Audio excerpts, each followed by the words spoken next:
Deep in the forests of Europe, beneath layers of concrete and secrecy, Adolf Hitler built his own world, a network of fortresses designed for power, control, and fear.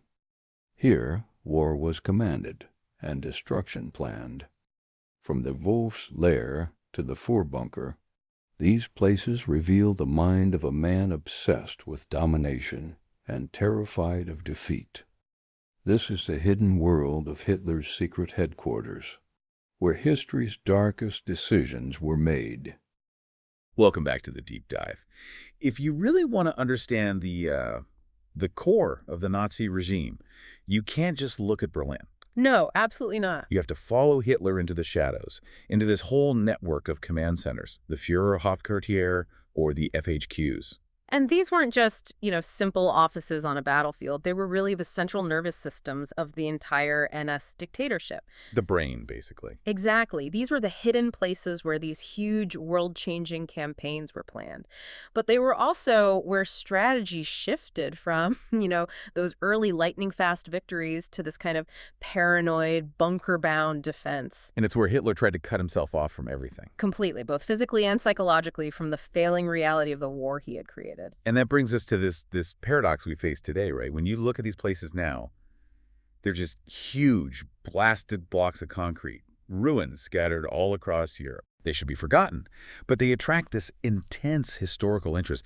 And, mass tourism. People are just drawn to these perpetrator sites. It's a huge phenomenon. So our deep dive today is really a journey through these very locations.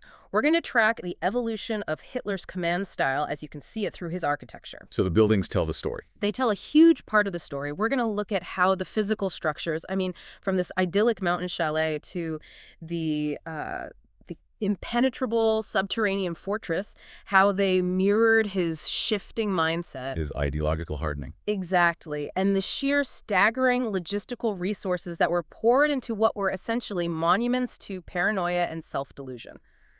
Okay, let's unpack this. Let's start right at the beginning, where that facade was at its most convincing and where the war really started to wind up. The Burghof. The setting of the Burghof is, it's everything. It's in the Bavarian Alps, near Berchtesgaden on the Obersalzberg. It's beautiful. It is. And if you look at the images the regime so carefully released in the late 1930s, it just looks like the ultimate peaceful, postcard perfect vacation home. It was a complete masterpiece of manufactured innocence, wasn't it?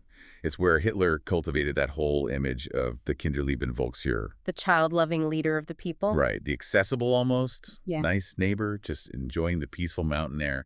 But you mentioned facade. What was the reality hiding behind this mountain idol in those crucial pre-war months? The reality was pure tension and absolute command. The final critical decisions for the invasion of Poland were made right there. Not in some Berlin office. No, in the mountains. Hitler spent 3 intense weeks at Obersalzberg in August of 1939. And while the public was supposed to think he was, meditating on philosophy or painting, the war machine was being primed and oiled right under his direct supervision. That tension must have just hit its absolute peak during the negotiations for the non-aggression pact with the Soviet Union. Oh, completely. You had Foreign Minister Ribbentrop in Moscow negotiating, while Hitler's entire court, and we're talking about the government, key party members, was effectively frozen, just waiting at Obersalzberg for the news. So you can just picture the scene. Well, the sources describe it vividly. The whole entourage is assembled in this grand hall, waiting hour after hour for that late-night call. Specifically, it came after midnight on August 23rd, going into the 24th. And when the pact was confirmed, what was the feeling? It was a massive psychological release. It meant Germany had avoided a two-front war, which was the nightmare scenario. The celebration apparently lasted until the sun came up. But the key thing here isn't the party. It's the operational command. That's the takeaway. The command for the attack on Poland was issued from the Burghof just hours before Hitler left for the front. The war started there. So the mountain retreat wasn't just for planning, it was the operational center. And even after the war began, the Burghof maintained this really strange function as a kind of a parallel world, completely and tripped removed from all the killing and suffering. It was intensely detached. They maintained these almost absurdly rigid internal routines. Hitler would sleep until 1 or even 2 in the afternoon. Which must have driven the generals crazy. It often delayed the first serious military interactions until much later in the day, and critically, during any military or war briefing, the women, well, except for his personal secretaries, they were forced to withdraw. Why that separation? Was it just, the old-fashioned military decorum? That was part of it, yes. Ensuring the generals weren't seen by what was considered the frivolous element of the court.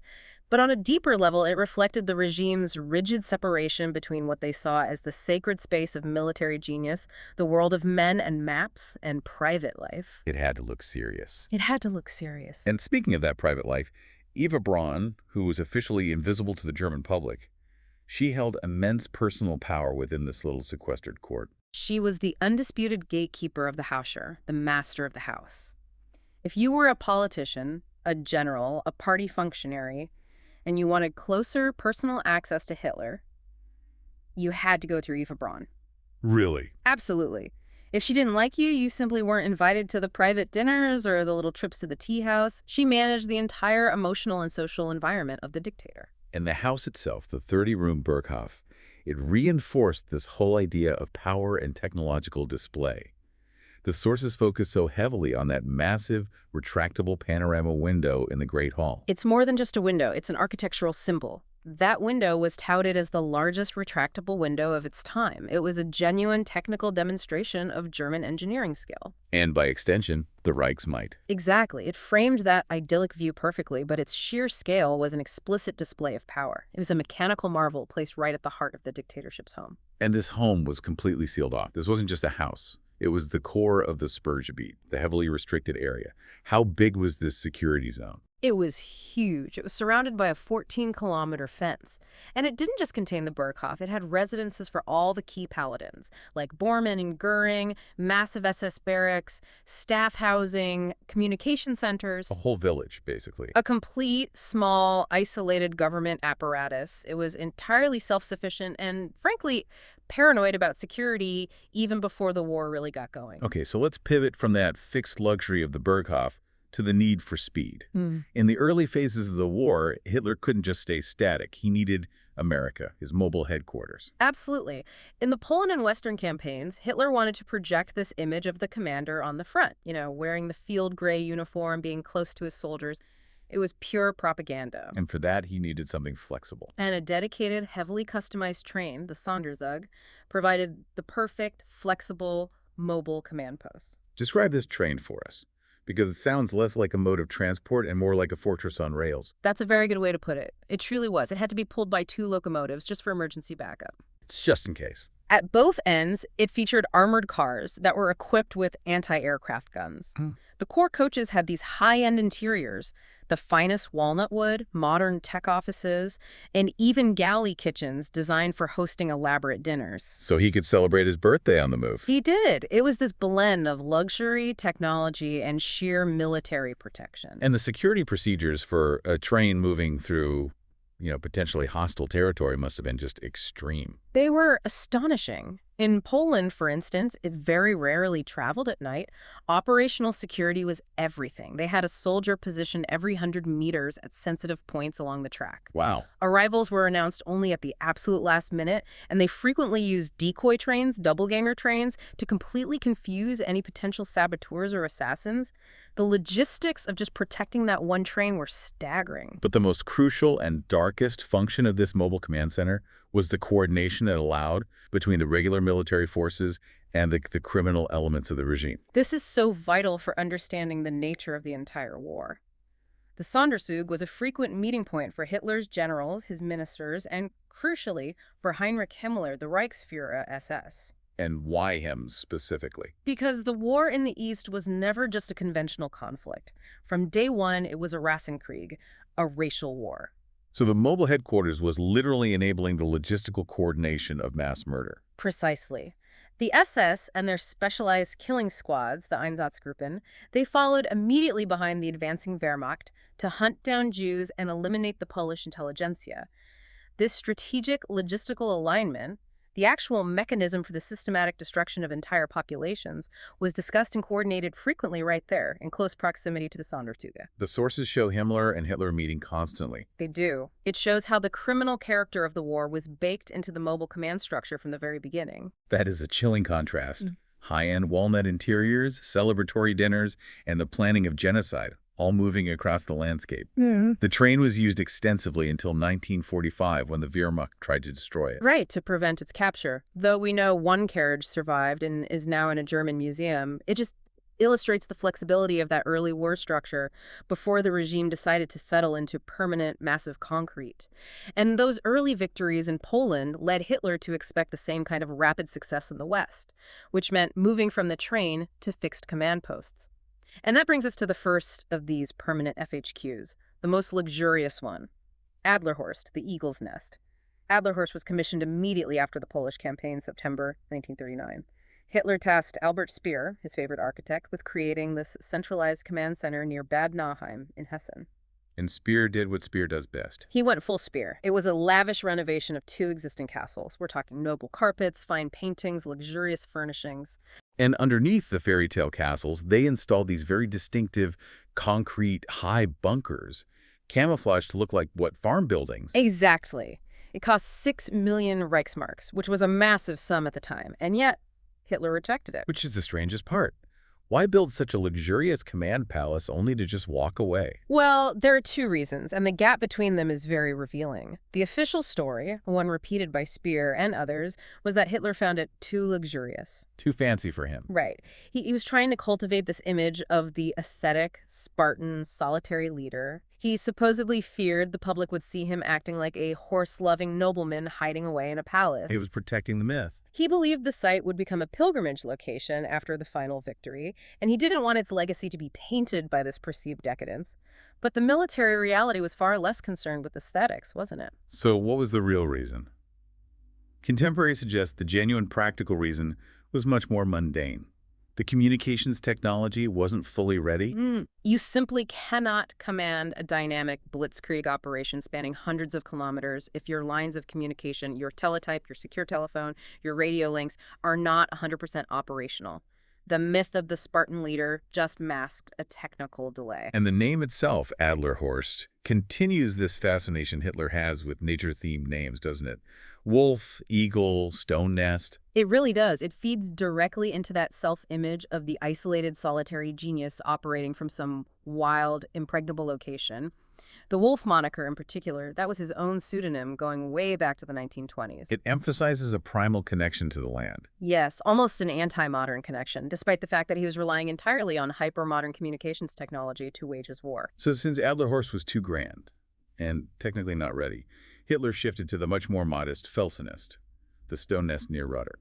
Felsenest was exactly what Hitler claimed to prefer. It was schlicht, modest, plain, practical. It was composed of simple homes and bunkers, and today there are barely even traces of them left in the woods. He even called it his bird paradise. And this was the real command center for the invasion of France. This was the HQ from which he directed the gigantic operations for the Western Offensive in the summer of 1940. It had a functional bunker, a map room, simple living quarters. This was it. And it was crucial here for the propaganda machine to function perfectly. They couldn't allow any ambiguity about who was winning the war. No, the myth of the Führer as the genial statesman and field marshal was absolutely cemented here. The propaganda was relentless. These victories were secured not by the professional competence of his generals, but by the sheer individual genius of Hitler, which fostered intense loyalty. And it prevented any later challenge to his operational command. He spent nearly 5 weeks there with the standard Hofstadt, the inner circle, just without the wives. Did the staff change much? No, the structure was identical to the Burghof court. You have Bormann, adjutants, doctors Morel and Brandt, and the secretaries. The only functional difference was the exclusion of the non-essential women, as we mentioned. Interestingly, the sources show Hitler planned to make annual memory trips back to Felsenest. He viewed it as a kind of sacred site of his genius and victory. But as the campaign accelerated, even Felsenest became too far from the front. The command post had to follow the action, which led to Wolfsschlucht 1, Wolf's Gorge 1 in Belgium. The location had to be close to the front, but absolutely beyond the 100-kilometer range of French heavy artillery. And securing even this temporary site involved a massive effort. What do they have to do? They expelled all the local inhabitants from the small hamlet. They even dismantled the church spire to eliminate a crucial landmark for Allied air reconnaissance. Security was paramount, even for just a temporary stay. And this site, with its 2 blockhouses and this modest 7-by-7-meter bunker, was the backdrop for what must have been the peak psychological moment of Hitler's entire career. It really was. This is where he waited, often with Goering, for the final reports of the invasion of France. The tension, the anxiety, the hope, it was all condensed into that one small Belgian hamlet. And when the reports confirmed the collapse of France, in just a few weeks. A victory that seemed totally unimaginable, given the grueling stalemate of World War I trench warfare. The psychological release was total, and that's when we get the famous, or infamous, victory dance. The victory wasn't just military, it was a deeply personal, historical reversal for him, the World War I corporal. Exactly. It validated every single one of his pronouncements about the weakness of democracy and the superiority of German strategy under his command. It was the absolute zenith. And from this peak moment, we get the official confirmation of the wartime hierarchy. The Grofaz. Explain that for us. General Keitel, who was known by some as Le Keitel for his utter, unquestioning subservience, declared Hitler the Grofaz, the greatest field marshal of all time. After the stunning success of the French campaign, Hitler's military decisions were effectively sealed from any real challenge. The hierarchy was absolute. The Führer leads, everyone else follows. And when Hitler finally visited Paris after the victory, even the choice of his companions reinforced his self-image, didn't it? It speaks volumes about his priorities. The iconic photos from Paris, they don't feature his triumphant generals front and center. No, they show his architect Albert Speer and his sculptor Arno Breker. Right. It reinforced his self-cultivated image as the artist and creator, as if he viewed the military campaign itself as some kind of grand creative act of genius. So Volksschluck 1 really closes the chapter on the Blitzkrieg victories. The next chapter, the invasion of the Soviet Union, required a shift from rapid movement and temporary setups to something massive, fixed, and, well, terrifyingly permanent. Operation Barbarossa, the invasion of the Soviet Union in June 1941, was launched with the same expectation of another quick Blitzkrieg win, but its sheer scale demanded a far more substantial command center. The Wolfschanze. The Wolf's Lair, deep in the remote Masurian lakes of East Prussia. This was a monumental undertaking, a whole concrete city built for a surprise attack. And the construction was handled by the organization TOT, the OT. We hear that term a lot. Can you just clarify the scale and nature of the OT? The organization TOT was the regime's massive paramilitary engineering and construction organization. They were responsible for huge projects all across the Reich, like the Autobahns and the Atlantic Wall. And they were notorious for using forced labor. Widely, all across occupied Europe. But crucially, the sources point out that due to the extreme secrecy and Hitler's escalating fear of air attacks, the key FHQs, like the Wolfschanze, employed only German construction workers. Why? The location had to be secure from the outside, but also from any internal betrayal or sabotage. And the Wolfschanze wasn't just a military base. It was an almost self-sufficient city designed to house 2,000 people. 2,000 people. It had its own kitchens, bakeries, a radio station, a barber, massive communication hubs, and even a kennel for his beloved dog, Blondie. But what really defines the Wolfschanze is its escalating gigantism. It just kept growing. It was constantly being upgraded from 1941 to 1944. It started as simple wooden barracks, and it evolved into this colossal fortress, eventually consuming nearly 200,000 tons of concrete. 200,000 tons. That level of expenditure, especially on concrete, for walls and ceilings up to 8 meters thick, this sounds like an architectural obsession. Was this a rational military defense or something deeper? The sources overwhelmingly categorize this as reflecting Hitler's, well, absurd and escalating anxiety about air raids. The site was so brilliantly camouflaged and remote that the Allies never even located it. So the threat wasn't real. The overwhelming concrete was less a response to an external threat and more a monument to his internal paranoia. And the security was structured in layers, these Sperrkreise.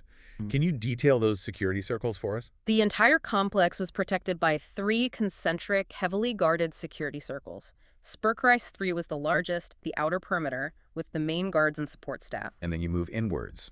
Sperrkreis 2 was the inner ring, housing the staff, general officers, and ministries. You needed a special pass to get in there. And then Sperrkreis 1 was the core. the most restricted area containing Hitler's personal bunker, his immediate staff, and the daily briefing barracks. A total isolation chamber. To get into that innermost ring required personal clearance and vetting. It was a bubble within a bubble. And Hitler spent over 800 days at the Wolfschanze, more time than at any other HQ. How did this dark, damp, isolated environment impact his physical and psychological state? It marked a massive psychological and physical decline. This environment, often described as damp, full of mosquitoes, and just utterly remote, was where Hitler began to intervene directly and disastrously in military planning. He lost that veneer of being the strategic genius. Completely, and the physical breakdown was swift. How so? Only about 6 weeks into his stay, he suffered a complete physical collapse. He developed chronic ear noises and a permanent, visible tremor in his left hand that he never recovered from. So he was ill for most of the war. He was frequently sidelined, requiring constant attention from his personal physician, Theodor Morell, who kept him functioning with a steady regime of powerful drug injections, a whole cocktail designed just to mask the breakdown. And all this is happening while the war on the Eastern Front is dissolving that myth of the Blitzkrieg. The Wehrmacht stalls before Moscow in December 1941, leading to severe conflict with his professional generals. The success story was over. Failures led to these furious clashes and mutual blame, and this is actually where Hitler's paranoia becomes an invaluable historical source for us. How was that? To prove that the generals were incompetent and that they were responsible for the failure, he ordered that the Bailey briefings be protocoled recorded verbatim. He wanted a permanent paper trail to deflect all the blame. Precisely. But in doing so, he left behind a detailed historical record that clearly reveals his increasing micromanagement and his catastrophic operational interference. So the protocols show his meddling. They show how Hitler forced illogical decisions onto the front commanders, which often led to completely unnecessary losses. And that interference, coupled with his capacity for detachment, reached a horrifying nadir during the encirclement of the Sixth Army at Stalingrad. The depth of his detachment is just startling. During the crucial phase of the encirclement in November 1942, Hitler wasn't even at the Wolfschanze commanding the defense. He'd retreated back to the relative safety and comfort of the Obersalzberg. So he was issuing those disastrous hold-fast orders, Rückzug ist verboten, retreat is forbidden from his mountain idol, 10 days away from the actual front. Exactly. He only returned to the Wolfschanze when General Paulus radioed back on November 22nd, confirming that the Sixth Army was definitively encircled and faced total destruction. And when Paulus finally surrendered in February 1943, becoming the first German field marshal ever captured, Hitler's reaction was utterly extreme, based on his ideological expectations. It was an unforgivable failure of honor in Hitler's rigid worldview. He considered the surrender of a field marshal an unimaginable, dishonorable act. He expected him to commit suicide. He did. He expected Paulus to shoot himself rather than face captivity. And this just reinforced his conviction that only he had the necessary ideological fortitude and genius to win. The depravity continued, even as the war was clearly being lost. We have that chilling, almost grotesque detail from D-Day, June 6, 1944. On the day the Allies landed in Normandy, the single most important day of the war in the West, Hitler was at the Obersalzberg, and he was once again fully immersed in the inner circle's routine. What were you doing? They were celebrating a wedding. Eva Braun's sister was marrying an SS officer who was involved in mass murder on the Eastern Front. The sheer disconnect is just astounding. The greatest invasion in history is unfolding, the Reich is being shattered, and the dictator is celebrating a high society wedding with a mass murderer sticking to the rigid schedule of the Berghof court. It just underscores the complete, total detachment of the regime's core leadership. And we have to remember that the physical location of the Berghof, this seeming idol, was also the site of the final mass murder decisions. So even in 1944, even as the regime was collapsing in 1944, the commands for the deportation and extermination of Hungarian Jews, the last major mass murder of the Holocaust, were issued from Obersalzberg. the architecture of supposed peace was directly implicated in the final atrocities of the war. As the Reich contracted and the war just spiraled out of control, the fixation on concrete and subterranean fortification intensified, and it was completely decoupled from any military logic.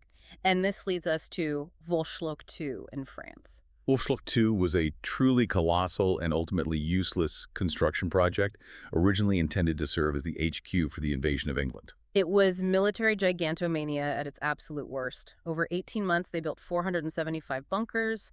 They employed 22,000 laborers, including 1,000 French prisoners of war and OT forced laborers. And it was appointed like a palace. Fully appointed with luxury apartments, modern communications, and yes, even a swimming pool, which made it perhaps the most luxurious completed FHQ. But the invasion of England never happened.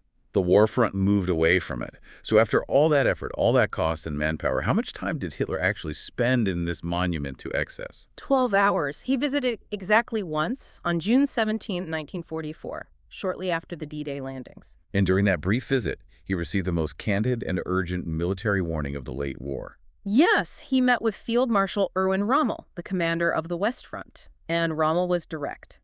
Just 11 days after the Allied landing, he warned Hitler face-to-face that the war was unwinnable. He told him they had to find a political solution. A clear plea from a senior commander who understood the reality on the ground. And how did Hitler, now isolated in his new concrete shell, respond to that undeniable truth? Total, immediate dismissal. They had retreated into the bunker because of air raid threats, and Rommel used that confinement to press the issue. Hitler simply told him to focus on the invasion front, that the broader political and strategic situation was not his beer, and that superior German technology would eventually turn the tide. His ability to just reject reality was now absolute. It was. And Wolf-Flick 2 remains unique because it's the only FHQ that wasn't successfully destroyed at the end of the war. It was later used by NATO and the French military. It speaks to the sheer, robust scale of its construction. But even the 475 bunkers of Wolf-Flick 2 pale in comparison to the scale of the next project, the absolute zenith of gigantomania in the East. Project Riese. Yeah. Giant. Project Riese, constructed beneath Schloss Fürstenstein in Silesia, seems less like a command center and more like a megalomaniacal vision of a subterranean world. This was bigger. Exponentially larger and deeper. It was intended as a complex of underground factories and living spaces for 22,000 people. It represented the regime's final, desperate fixation on moving command, industry, and life entirely underground. And this required forcing these incredibly long, deep tunnels through solid rock in the Alp Mountains. At an absolutely horrific human cost. This highlights the total disregard for life in the regime's final days. Where did the labor come from? The slave laborers were drawn directly from the nearby Gross-Rosen concentration camp. They were forced to drill and excavate in the most brutal conditions. Conservative estimates suggest 5,000 workers died in the effort to construct these militarily irrelevant tunnels. It's just a chilling monument to industrialized death for the sake of construction. And the completion date. They were still planning on finishing Riese in August of 1945. Which is insane. It wasn't about winning the war anymore. It was about the idea of construction continuing endlessly. It was totally decoupled from any military or logistical reality. The projects took on an internal logic where building became the goal, regardless of the calendar or the front lines. So the final operational moments. In late 1944, Hitler moves back into the luxurious Taunus HQ he had scorned years earlier, the Adlerhorst, to lead the Ardennes offensive. The irony is just so sharp. He returns to the place he rejected because it was too grand, only to launch the last, completely irreal offensive of the war. Trying to repeat the miracle of 1940. Exactly. Cut off the Allies, secure a massive victory, and then pivot east.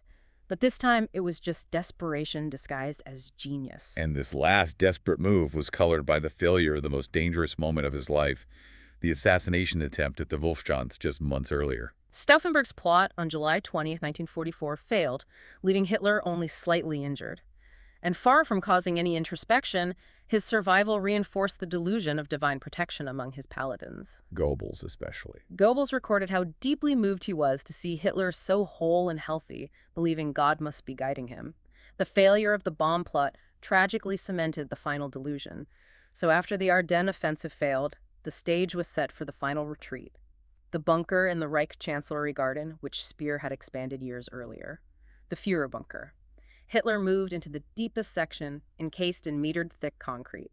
Symbolically, his trajectory was complete, from the panoramic vista of the Burghof to the subterranean sealed concrete box. Speer famously observed that the concrete walls were physically and metaphorically imprisoning Hitler in his own delusion. It sounds like a genuinely awful place to spend your final months. Dark, stale air, constant artificial light, absolute isolation. How did that environment affect the state of mind of the final occupants? The psychological toll was immense. The bunker environment actively accelerated the paranoia and the cognitive breakdown. Without natural light, sealed off from any true information, Hitler descended into these manic rages, issuing commands to non-existent armies. His world had just shrunk to a few rooms. And his perception of reality completely dissolved within those concrete walls. And who comprised the hardcore that willingly joined him to die in that concrete prison? It was a very small, deeply ideologically committed group. Eva Braun drove into Berlin specifically to be with him and commit suicide. Joseph Goebbels and his entire family moved in during April. And his adjutant? His Air Force adjutant deliberately said goodbye to his pregnant wife, stating his intention to die with Hitler. They were the true believers, committed to death rather than facing the consequences of the failure of their ideology. The ultimate, horrifying truth the sources reveal is that the machinery of destruction only stopped when Hitler himself was removed. The sheer momentum of the military machine, combined with the failure of anyone to successfully oppose or depot him, just kept the war going. And the numbers here are vital.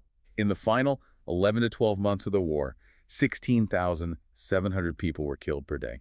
Every single day. Every day the war continued was an act of delusion. Hitler's suicide on April 30th, 1945 finally ended the war and, fittingly, the endless, murderous construction of his bunkers. Let's talk about the material legacy left behind.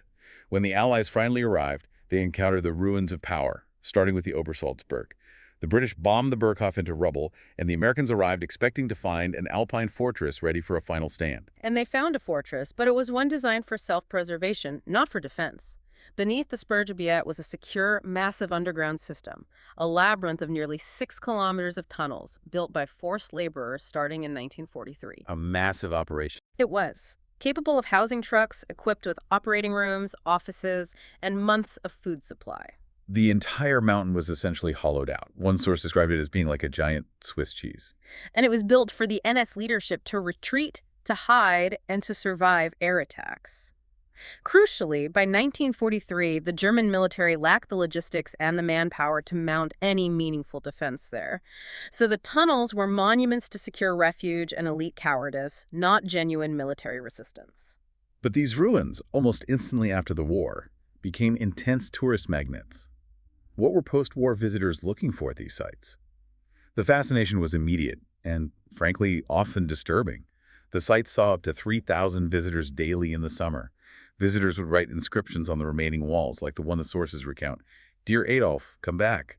That's chilling. The ruins provided this charged, immediate connection to the figure of the dictator. And the Wolfschanze, where Hitler spent 800 days, it drew huge crowds once the border issues were stabilized after the Cold War. Even the massive effort to destroy them failed, didn't it?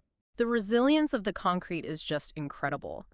German engineers tried to blow up the massive structures during the retreat in January 1945. They used up to 8 tons of explosives per bunker. 8 tons. And despite that, many of the structures remained blasted and broken, but recognizable. Today, the site in modern-day Poland draws 300,000 visitors a year, particularly older generations who lived through the war. And that site has struggled to find the right balance between attracting interest and providing responsible historical education. It has. For a time, there was a real risk of it becoming commercialized, a kind of Disneyland for people interested in the aesthetics of conflict.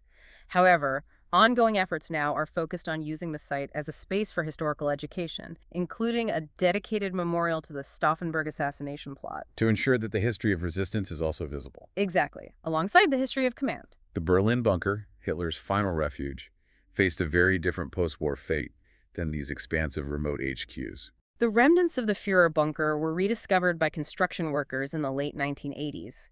Historians and archaeologists meticulously documented them, but there were pervasive concerns that the site might become a pilgrimage spot for neo-Nazis. A shrine of reverence. Right, so the decision was made to fill the remnants in and just pave over them.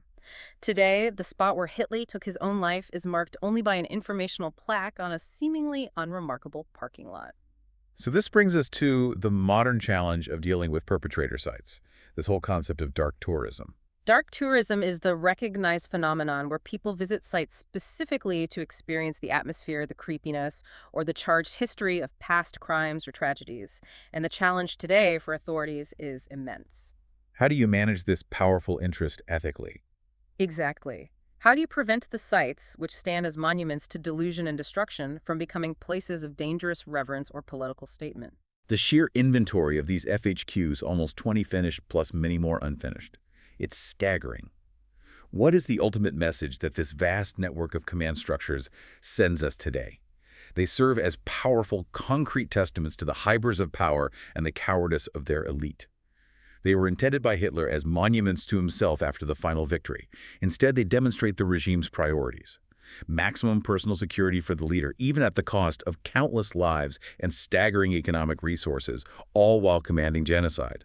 And that's the mission of the documentation centers today, like the one at Obersalzberg, to actively de-enchant the memory of Hitler's mountain, to strip away that romantic propaganda facade and reveal the stark, horrific reality of the atrocities planned and commanded there. We've traced the physical trajectory of Hitler's command centers today, and it's really a direct architectural metaphor.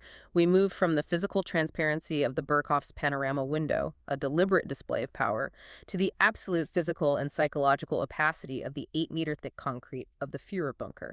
The narrative arc of the FHQs is truly the narrative arc of the regime's descent, from mobile and confident to static, obsessed with concealment, and ultimately collapsing into this chaotic, murderous tunnel complex. The structures themselves were physical manifestations of Hitler's deteriorating mental state and his ideological hardening. It is a profound and dark lesson for all of us. Hitler, the self-proclaimed genius and solitary fighter, plunged Germany and the world into chaos, convinced he knew better than his generals and the accumulated military knowledge of the world. Yet his journey ended precisely where his paranoia dictated. Isolated, cut off from any verifiable reality, in a bunker built against the truth. So, the final chilling thought for you, the listener, to mull over. The sources show a man who prioritized the construction of impregnable monuments over listening to the knowledge of the world around him. If Hitler and his supporters maintain this delusion, culminating in 16,700 deaths per day, commanded from a small, dark concrete box, what does that tell us about the sheer destructive resilience of the self-imposed delusion and how difficult it is to stop a leader who has walled himself off from reality? The knowledge did not save him. Only the physical cessation of his existence stopped the machine. Thank you for joining us for this deep dive into the ruins of power. We'll see you next time.